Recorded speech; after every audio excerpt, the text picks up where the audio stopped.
En el año 47 después de Cristo, el emperador Claudio lidera una formidable campaña para la conquista de Britania. Es el primer intento desde la época de Julio César, 100 años atrás. Enardecidos por ritos sanguinarios y liderados por un carismático guerrero, los habitantes de la isla hostigan a los ejércitos romanos mediante la guerra de guerrillas. Casi 40 años después, en 84 después de Cristo, el emperador Domiciano se enfrenta a los bárbaros en las fronteras y a la traición en el Senado, hasta que una conspiración cambia la historia de Roma y el emperador Trajano termina lo que Domiciano había empezado. El Imperio Romano, las guerras dacias. Roma, año 80 después de Cristo. A finales del primer siglo, el Imperio Romano es sólido, su ejército es poderoso, las victorias militares son frecuentes, el dominio se refuerza. El imperio entra en un periodo muy próspero, que se prolongará casi 150 años, hasta mediados del siglo III después de Cristo, momento en que afrontará una época muy problemática. Roma se ha expandido, pero alrededor de su núcleo civilizado, tribus bárbaras de Germania y Dacia, las actuales Alemania y Rumanía, se resisten a la dominación.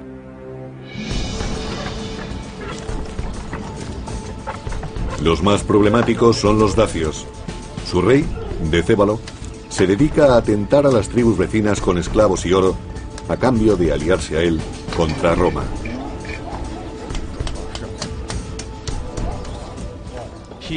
Tiene éxito en sus alianzas en el norte y está extendiéndolas por el este también con éxito.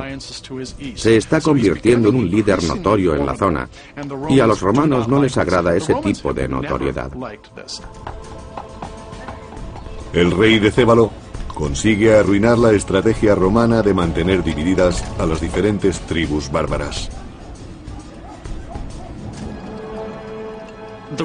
Los romanos, premeditadamente, se habían dedicado a enfrentar a unas tribus con otras.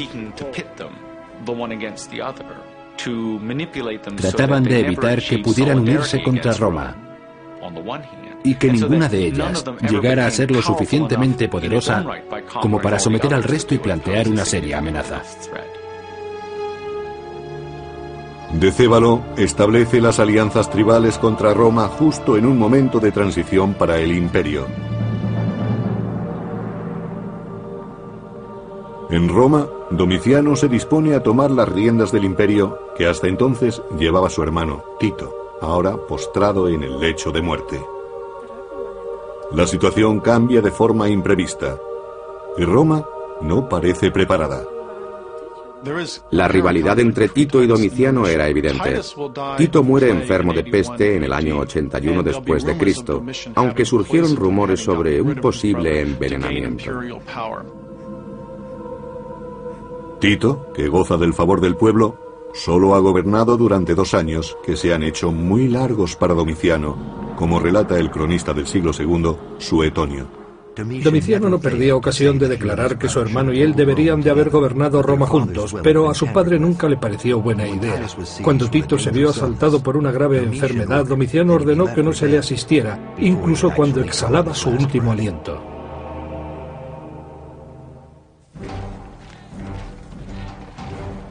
El poder de Roma se basa en la fuerza de su ejército. Para demostrar que su valía es comparable a la de su padre y su hermano, Domiciano deberá conseguir prestigio en el campo de batalla.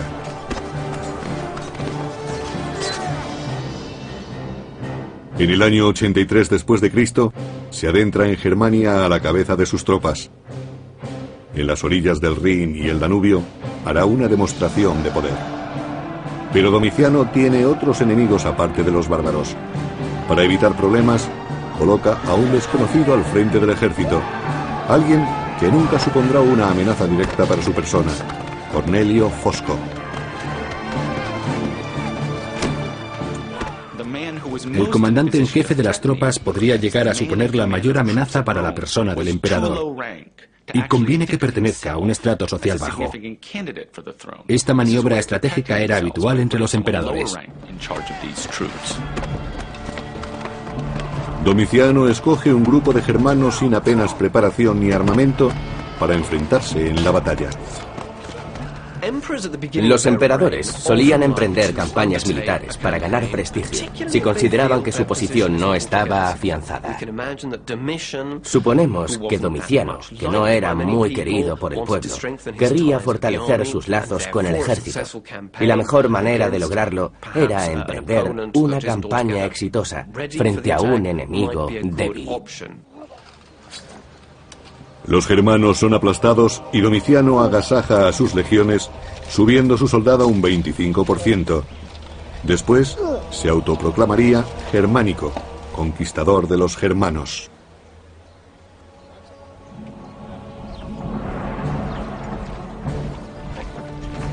Por aquel entonces, un joven militar llamado Trajano gana cierta reputación en la frontera del Rin, haciendo respetar su autoridad sin recurrir a la fuerza. Es un hombre ambicioso y paciente.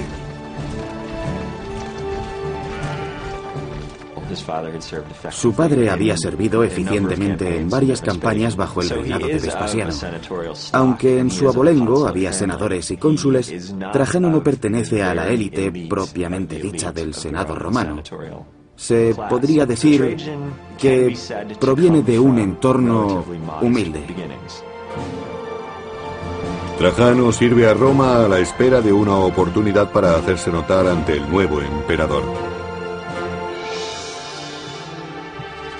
Pero al norte, los dacios trabajan a destajo en sus armerías, forjando espadas y lanzas, respondiendo a las órdenes de su rey, Decébalo.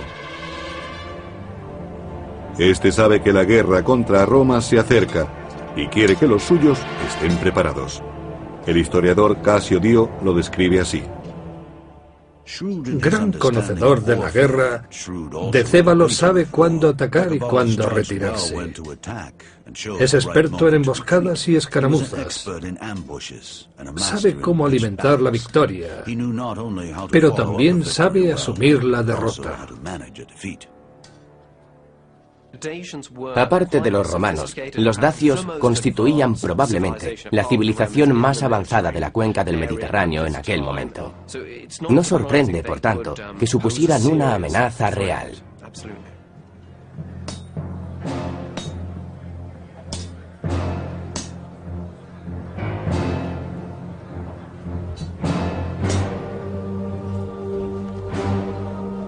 Los dacios se reúnen en torno al hechicero, que purifica las herramientas para practicar un ritual en el que su dios más sagrado, Zalmoxis, les revelará el futuro. El historiador del siglo V a.C., Heródoto, explica: Una vez cada 5 años escogen por votación a uno de entre los suyos y lo envían como emisario ante Zalmoxis, exponiéndole sus necesidades.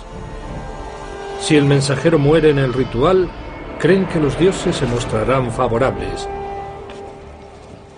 Pero si no muere, culpan al propio mensajero de su destino. Hoy, un mensajero dacio acude ante Zalmoxis para expresarle su deseo de victoria frente a Roma. Los dacios no aceptarán un mensaje desfavorable. Sin provocación previa, los dacios atacan la provincia romana de Moesia. Los mercados de Moesia están colmados con los frutos de dicha tierra, la fruta de sus huertos, el grano de sus campos, la cerámica de sus artesanos y el oro de sus minas, material necesario para acuñar las monedas romanas.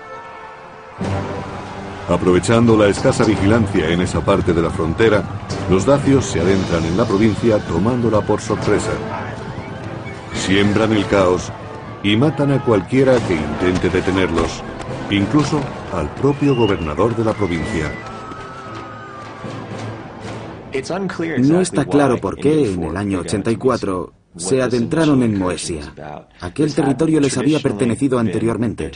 Al menos parte de Moesia había sido de los dacios y probablemente quisieran recuperarla, o tal vez se trataba simplemente de demostrarle a Roma que tenía puntos débiles.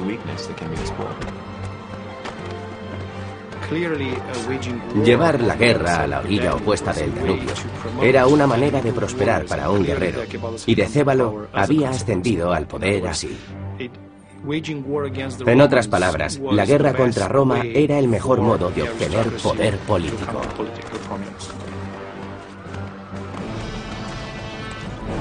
Cuando la frontera se ve atacada, el inexperto emperador reúne a sus tropas contra la amenaza bárbara.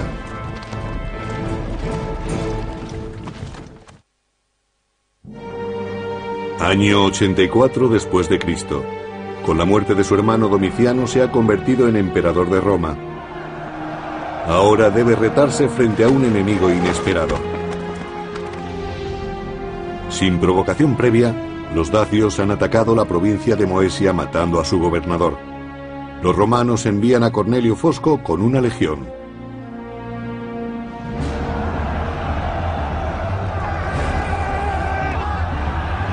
Los dacios llegan por todas partes. La incursión en Moesia es más que un simple levantamiento contra Roma. Es una afrenta directa al emperador. El asesinato de un gobernador no puede quedar impune. Lo que hace es poner a Cornelio Fosco al gobierno de la provincia, esperando que domine la situación. Pero a Fosco parece que le gusta tomar riesgos absolutamente innecesarios. Domiciano también se arriesga al nombrar a un hombre que no pertenece a la clase senatorial. Se trata de un desafío al Senado. Las tropas dacias se enfrentan a las de Fosco y las derrotan. Fosco muere, su legión es prácticamente aniquilada y los estandartes tomados. Es un golpe muy duro para los romanos.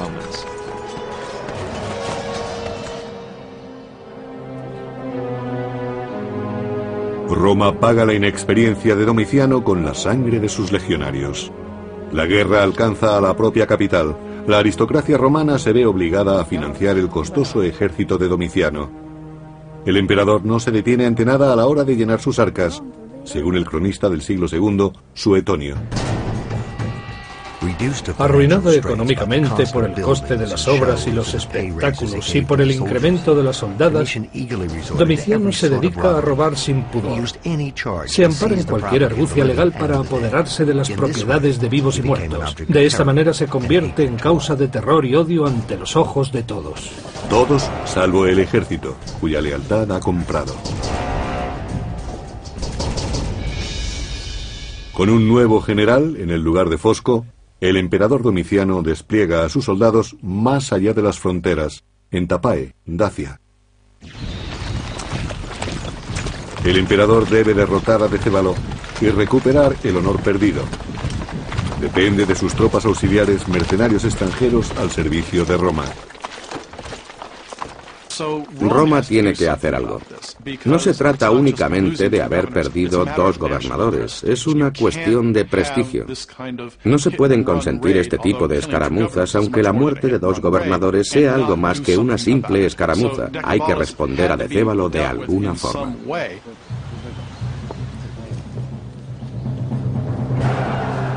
Ahora que se enfrentan de nuevo, Roma está determinada a solucionar el problema de una vez por todas. Los dacios son terribles guerreros, pero el ejército romano, acompañado de tropas auxiliares formadas por aliados bárbaros, no piensa retroceder. Para los dacios, luchar contra el ejército romano suponía un gran reto, no solo porque se enfrentaban a soldados profesionales, sino porque estos iban acompañados de tropas auxiliares y desconocían su forma de combatir. Nunca antes se habían enfrentado a esas gentes, no sabían qué aspecto tenían, no sabían cómo luchaban. Podía resultar terrible. Tras el combate, Decébalo y sus hombres se ven superados y se retiran. Pero las circunstancias no permiten que Domiciano pueda aprovechar su ventaja sobre los dacios. Mientras que Domiciano se enfrenta a Decébalo y los dacios, el gobernador de una provincia germana decide rebelarse.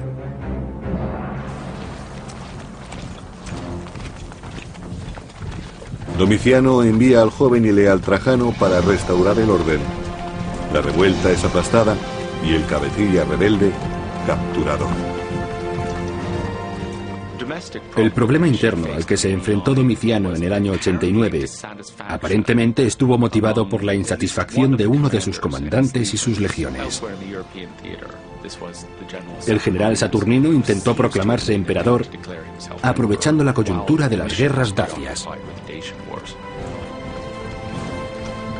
Trajano sofoca el levantamiento de Saturnino y se gana la estima del emperador. Como recompensa, Domiciano le nombra cónsul en el año 91 y al parecer le concede el gobierno de 2 puestos militares en la frontera, lo cual conlleva una enorme responsabilidad.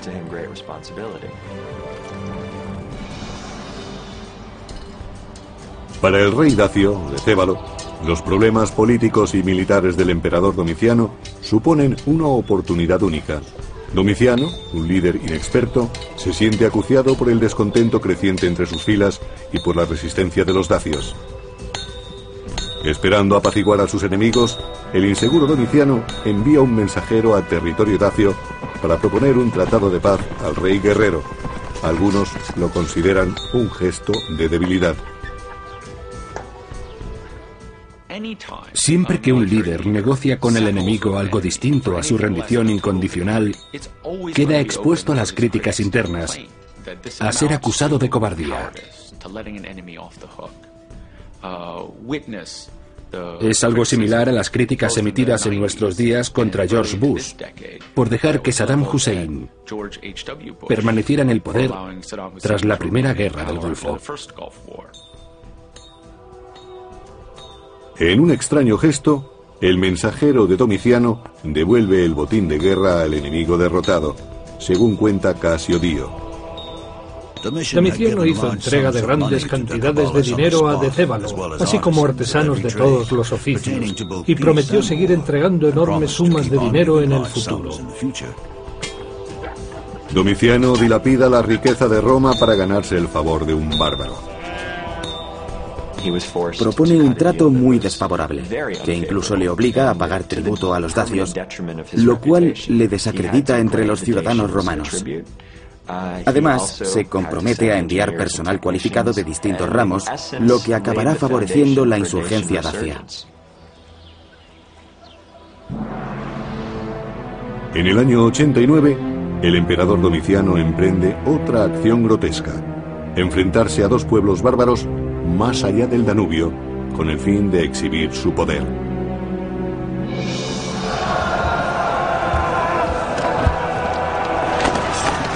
Pero subestima al enemigo y escatima tropas.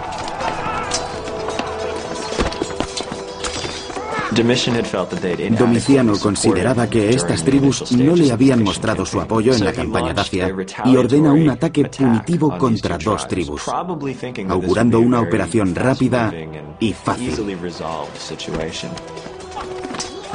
Roma sufre una humillante derrota. Domiciano se expone a la difamación. Además de pagar tributo a Decébalo, hay rumores de que ha falseado victorias en Germania.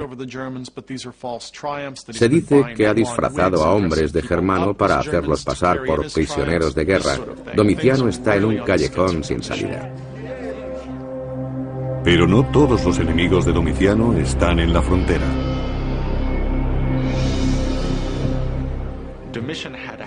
Domiciano tenía por costumbre eliminar a sus rivales políticos y en momentos de crisis destapaba supuestas conspiraciones en el Senado y practicaba purgas entre los senadores. En el año 93, Domiciano se autoproclama Dominus et Deus, Dios y Señor. Se ha convertido en un ser impredecible, vengativo y peligroso. Sus allegados vivían bajo una amenaza constante. Sospechaba que alguien lo asesinaría si él no lo hacía antes.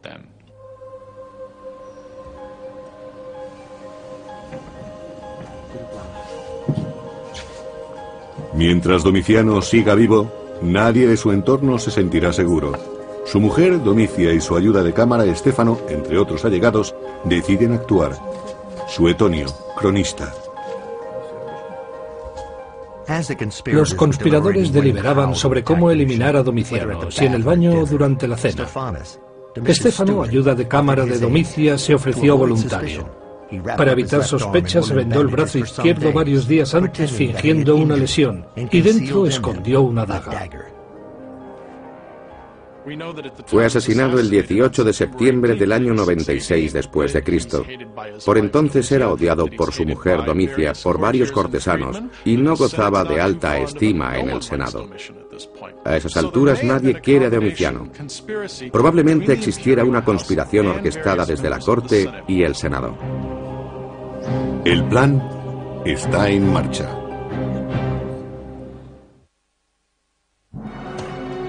Considerando que no ha de responder ante nadie, el emperador Domiciano se ha ganado el odio de todos. Ha soliviantado a los aliados de Roma y ha dilapidado su riqueza creándose enemigos.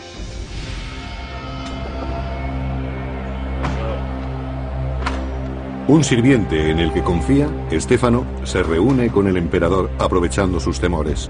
Nos lo cuenta el cronista Suetonio.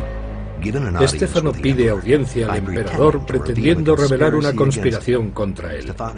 Le entrega un rollo con pruebas falsas y le apuñala mientras lo lee.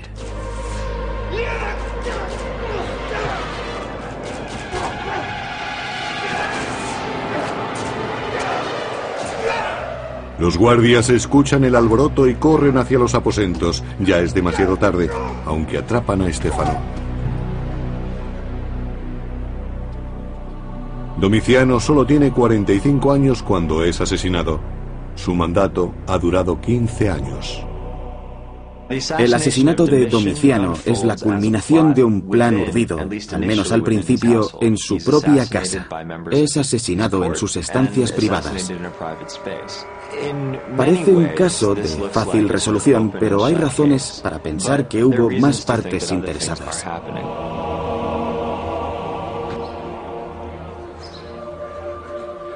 La muerte de Domiciano deja al Senado en una posición ventajosa, de acuerdo con el historiador Suetonio.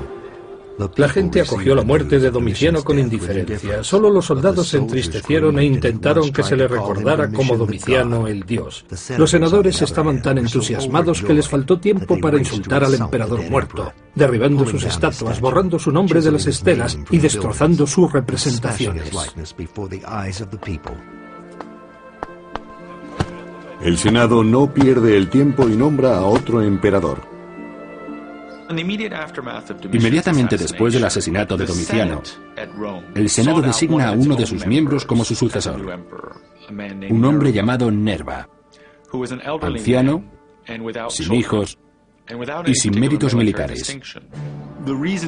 Las razones de esta elección son evidentes. Nerva es elegido con asombrosa prontitud. Era el candidato idóneo. Todo el mundo lo acepta porque es viejo, achacoso, no tiene hijos. En suma, se trata de un emperador de transición y así el Senado se puede conceder una prórroga. Nerva es consciente de que su nombramiento es temporal y actúa rápido.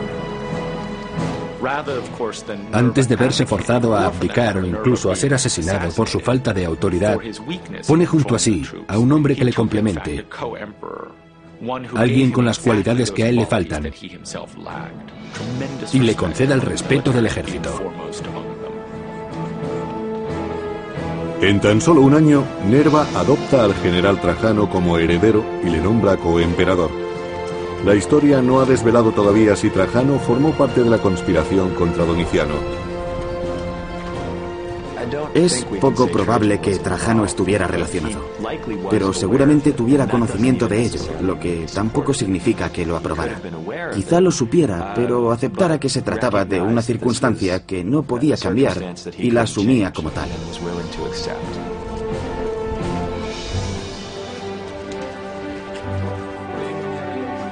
En el año 98 después de Cristo, Trajano, a pie y vestido de civil, se presenta a las puertas de Roma. Está prácticamente irreconocible. Acaba de ser nombrado emperador único tras la muerte natural de Nerva. Es recibido como un héroe una vez que los guardias se percatan de quién es. Todos celebran la llegada de Trajano a Roma. Es un emperador relativamente joven, predispuesto a colaborar con el Senado en el gobierno del imperio. Se considera el inicio de una nueva era. A simple vista queda claro que Trajano es lo opuesto a Domiciano. El historiador Plinio elogia la presentación del nuevo emperador. Tu entrada nos encandiló y sorprendió. Tus predecesores tenían que ser llevados a hombros, puesto que no se conformaban con el tiro de 4 caballos blancos. A ti, en cambio, te bastó con tu esplendorosa presencia. Tenía el aspecto de los estamentos más relevantes y de quienes escribían la historia. Por eso, Trajano es recordado como un buen emperador.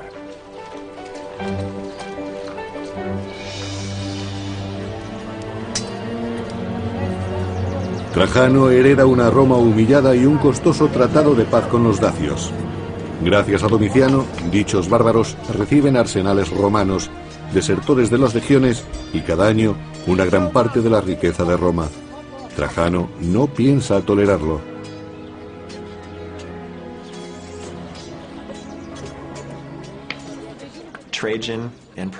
Trajano consideraba el tratado de Domiciano con los dacios como un ultraje, como una mancha para Roma. Y estaba decidido a hacer algo al respecto y a solucionar el problema.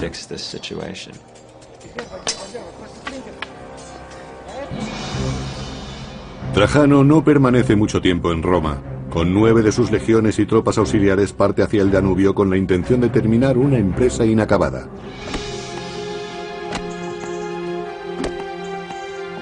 Consolida la presencia de Roma en la frontera y se prepara para una larga contienda a lo largo del Danubio. Antes de enfrentarse a los dacios, debe crear una infraestructura de apoyo a sus tropas. Solo entonces, de acuerdo con el historiador Casio Dio, estará preparado para reparar el daño causado por Domiciano y para devolverle a Roma el prestigio perdido. Repasó sus acciones del pasado y se lamentó por la cantidad de dinero que recibían anualmente, y observó que su poder y su orgullo no paraban de crecer. Pero Trajano no solo buscaba venganza.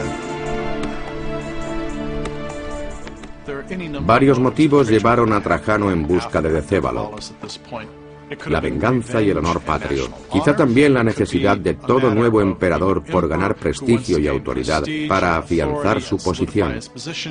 Supongo que fue un poco de todo. La campaña requiere un esfuerzo enorme. Trajano dedica todo un año a construir fuertes, carreteras y puentes.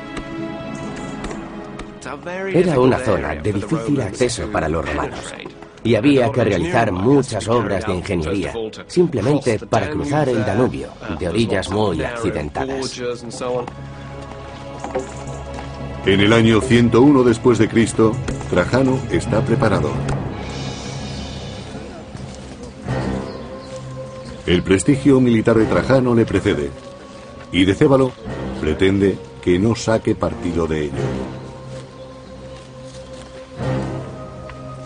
Para evitar que el tesoro dacio caiga en manos romanas, decide enterrarlo en un lugar tan solo conocido por él y por su hombre de confianza, Vicilis.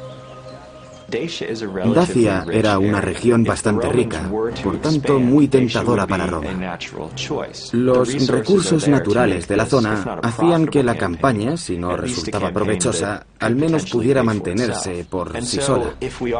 Y si consideramos que Trajano tenía grandes ambiciones de conquista y también grandes ambiciones personales, es lógico que se fijara en Dacia.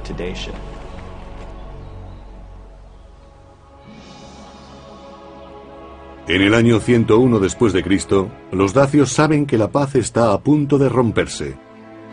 Muchos deciden huir. Los dacios ya han luchado con los romanos anteriormente, pero esta vez es distinto, como explica el historiador Casio Dio. Decébalo, conocedor del avance de Trajano, se asustó, pues sabía muy bien que antes no había vencido a los romanos sino a Domiciano. Ahora debía luchar contra los romanos y contra Trajano, el emperador. Familias enteras de dacios parten hacia regiones más seguras. Saben que esta vez no habrá negociaciones. Trajano solía viajar con sus tropas y compartir algunas de sus dificultades. Eso hacía que Trajano fuese apreciado por sus soldados y que él valorara el esfuerzo de estos mientras hacían frente a dichas dificultades. Las tropas romanas avanzan camino de Dacia. El nuevo emperador romano ha reconciliado al Senado con el ejército. Busca gloria para Roma y prestigio personal enfrentándose a los dacios en Tapae. Año 101 después de Cristo. El rey dacio Decébalo conoce las técnicas de combate romanas y también sabe aliarse con los enemigos de Roma. Decébalo trató de establecer alianzas no solo con pueblos extranjeros, sino también entre los nobles dacios, y creó una fuerza de combate magnífica, aunque no tan sofisticada como la de los romanos. En cualquier caso, estaban organizados y tenían capacidad para vencer puntualmente a los romanos. No hay que olvidarlo.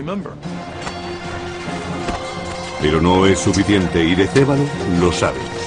Vacilante, envía incluso una propuesta de paz a Trajano. Este la rechaza. El emperador solo piensa en la victoria, cueste lo que cueste, según Casio Dio. Trajano se enfrentó al enemigo, mató a muchos de ellos y vio a muchos heridos entre los suyos. Y cuando las vendas escasearon, se dice que redujo su propia ropa a tiras para hacer más.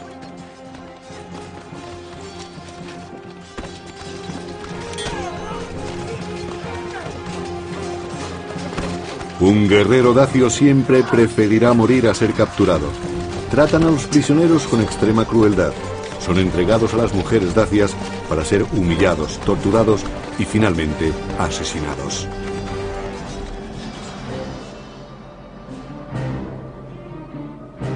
Trajano vence a Decébalo, forzándole a someterse a la voluntad de Roma. Deberá devolver todo lo que ha conseguido de los anteriores tratados y jurar obediencia. Casio Dio lo recuerda. Decébalo se comprometió a regañadientes a entregar las armas, a devolver a los desertores, a derribar los fuertes, a retirarse de territorio ocupado y más aún, a aceptar a los amigos y a los enemigos de Roma.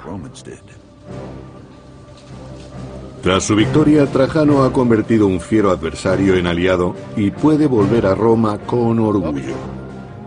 Pero el tratado no tiene el efecto deseado y no apaga la sed de sangre de Decébalo, que conoce la tecnología bélica romana y cree poder contrarrestarla.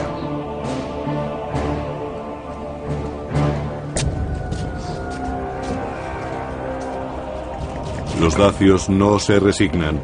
Despojados del armamento romano, han empezado a construir el suyo propio. Con armas y tropas renovadas, expanden su territorio desafiando a Roma.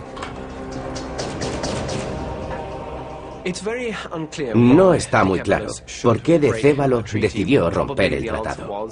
Probablemente Decébalo estaba convencido de que una nueva guerra contra Roma era inevitable.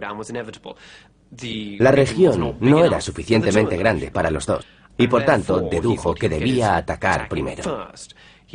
Volvió a acoger desertores, realizó algunos movimientos estratégicos y pensó que tal vez podría tomar la iniciativa y acelerar el enfrentamiento con Trajano, que sin duda no lo eludiría.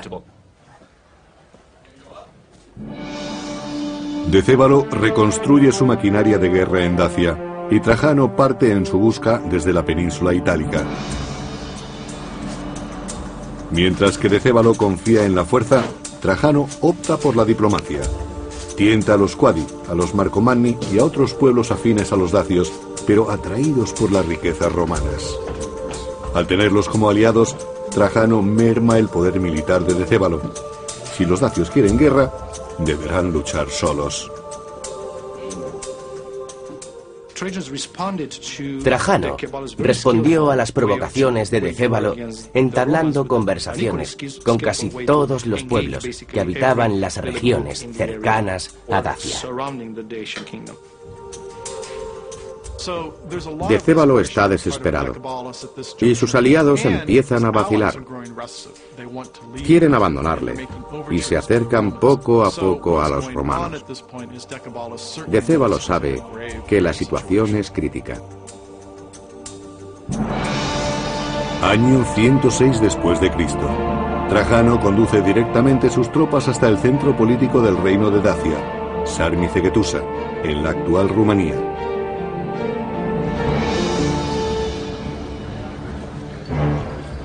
En el interior de la ciudad fortificada, los dacios se preparan para el sitio.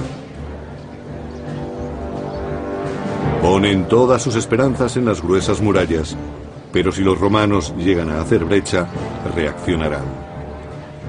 El fuego y el aceite no dejarán nada de provecho a los romanos. Además, el veneno hará que ningún dacio, sea hombre, mujer o niño, sea capturado y esclavizado. Si les derrotan, se reunirán todos más allá de la muerte.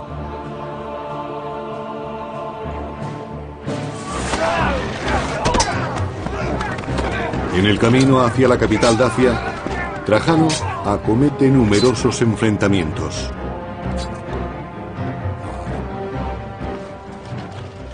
Se trataba de una ciudad fortificada, difícil de tomar.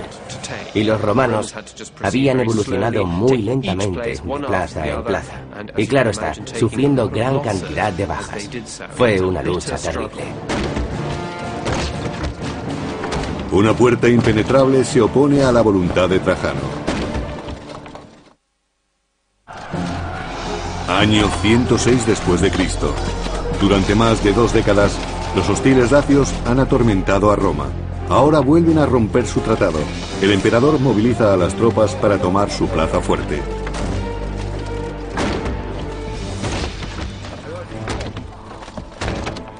Los dacios han combatido ferozmente para mantener a los romanos lejos de Sarmizegetusa. Aunque el armamento de los dacios no fuera tan sofisticado, combatían en su tierra y ocupaban posiciones estratégicas. La capital era una fortaleza y no debía resultar fácil conquistarla.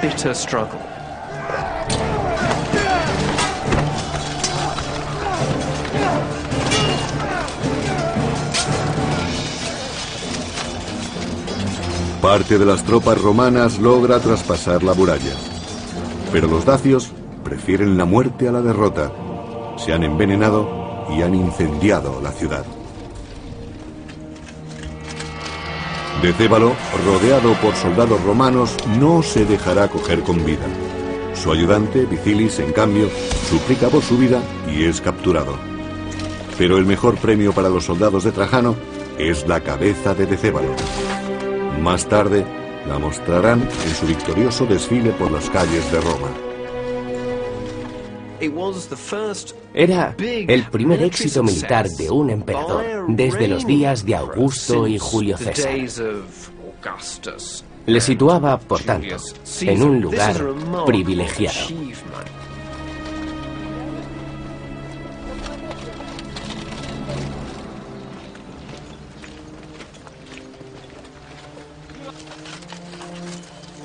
La victoria también aporta beneficios materiales.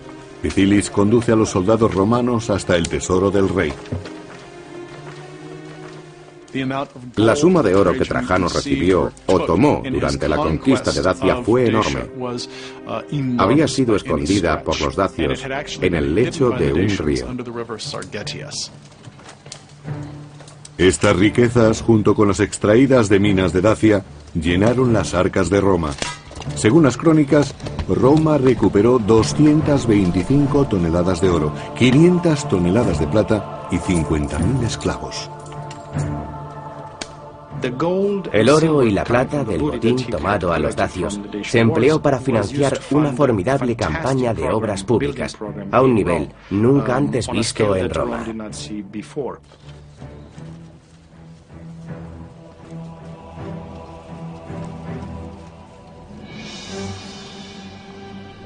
El expolio aporta a Trajano los fondos necesarios para construir un nuevo foro en Roma, el mayor jamás construido.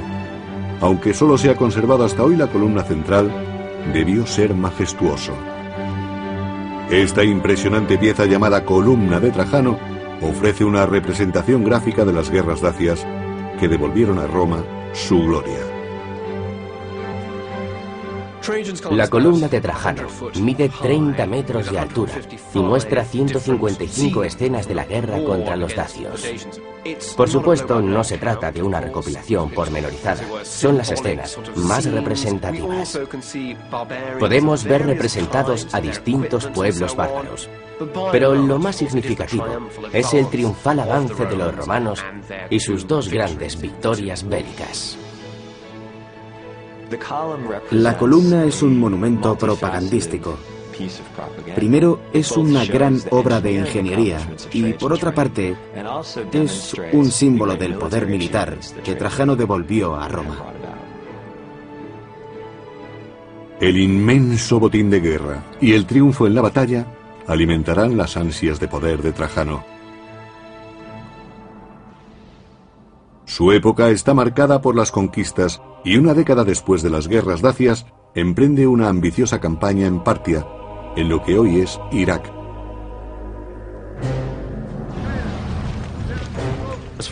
No existían razones estratégicas para declarar la guerra a Partia. Fue la actitud de Trajano y la de sus consejeros, sedientos de conquistas, la que llevó a la guerra con Partia. Trajano disfruta del éxito antes de obtenerlo, pero ha subestimado a su enemigo. Los partos se dispersaban ante los ataques de la colosal máquina militar romana, anulando su estrategia de guerra abierta. De esa forma los mantuvieron en alerta durante todo un año. Los destacamentos romanos caían en las trampas constantes del enemigo. Se podría comparar con la guerra de Irak. La máquina militar estadounidense se topó con levantamientos por todas partes. Trajano, viejo y enfermo, se ve a sí mismo como el nuevo Alejandro, conquistador del mundo. Pero en el año 117 parece evidente que no cumplirá sus sueños. Sus planes han llevado a Roma al límite.